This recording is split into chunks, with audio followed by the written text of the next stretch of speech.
وسیلے کی برکتیں۔ الحمدللہ رب العالمین والصلاة والسلام علی خاتم النبیین، اما بعد فاعوذ باللہ من الشیطان الرجیم، بسم اللہ الرحمن الرحیم۔ امیر اہل سنت کا تقریباً 22 سال پہلے کا بیان۔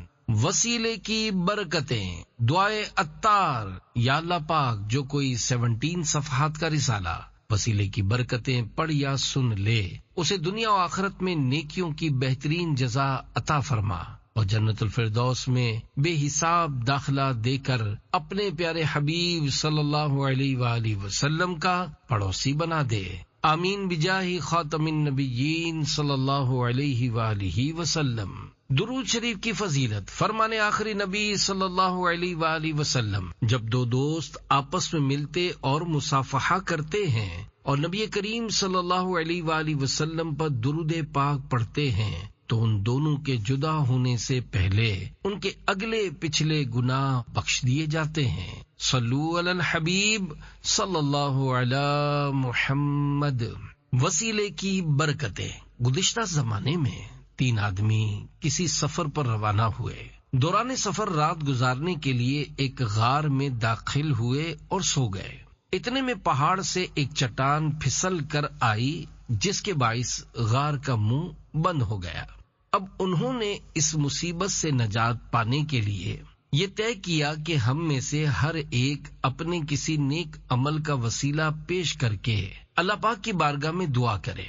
چنانچہ ان میں سے ایک نے بارگاہ خداوندی میں عرض کیا، اے اللہ، تو جانتا ہے میرے والدین بوڑھے ہو چکے تھے اور میں اس وقت تک اپنے بال بچوں کو دودھ نہیں پلاتا تھا جب تک اپنے والدین کو ان کے حصے کا دودھ نہ پلا لیتا تھا۔ اے پروردگار، تو جانتا ہے ایک بار میں اپنے جانور چراتے چراتے دور نکل گیا اور جب رات کو گھر پہنچا تو ماں باپ سو چکے تھے۔ میں ان کے حصے کا دودھ لے کر سرہانے کھڑا رہا یہاں تک کہ جب بہت دیر بعد ان کی آنکھ کھلی تو میں نے انہیں دودھ پیش کیا اور پھر اپنے بال بچوں کو پلایا اور خود بھی پیا۔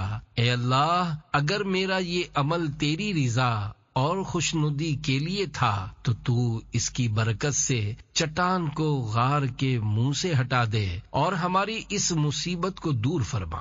اس دعا کی برکت سے چٹان غار کے منہ سے کچھ سرک گئی مگر نکلنے کا راستہ نہ بنا۔ دوسرے شخص نے عرض کی، اے اللہ، میں اپنی چچا زاد بہن سے محبت کرتا تھا اور وہ مجھے لوگوں میں سب سے زیادہ عزیز تھی۔ میں نے اس کے ساتھ برائی کا ارادہ کیا لیکن وہ میرے قابو میں نہ آئی۔ ایک بار جب قحط پڑا تو وہ قحط سالی کا شکار ہو کر مدد حاصل کرنے کے لیے میرے پاس آئی۔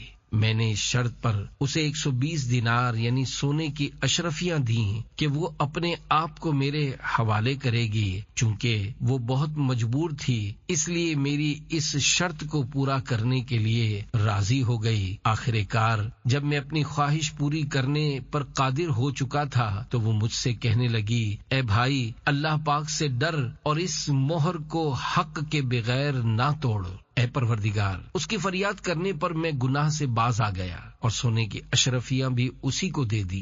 اگر میرا یہ عمل تیری رضا اور خوشنودی کے لیے تھا تو پھر تو ہم سے اس آفت کو دور کر دے۔ چنانچہ چٹان کچھ مزید سرک گئی مگر اب بھی غار سے نکلنا ممکن نہ تھا۔ اب تیسرے شخص نے اللہ پاک کی بارگاہ میں عرض کی، اے اللہ، تو جانتا ہے میں نے ایک بار چند آدمیوں کو اجرت پر رکھا اور ان سب کو ان کی مزدوری ادا کر دی مگر ان میں سے ایک اپنی مزدوری لیے بغیر چلا گیا۔ میں نے اس کی مزدوری کاروبار میں لگائی یہاں تک کہ اس کا مال کثیر ہو گیا۔ کچھ عرصے بعد وہی مزدور میرے پاس آیا اور اپنی مزدوری کا مطالبہ کیا۔ میں نے اس سے کہا، یہ جو تم بکریاں، گائیں، اونٹ اور غلام دیکھ رہے ہو یہ سب تمہاری مزدوری ہے۔ وہ ایک دم چونک پڑا اور کہنے لگا، اے اللہ کے بندے، میرے ساتھ مذاق مت کرو۔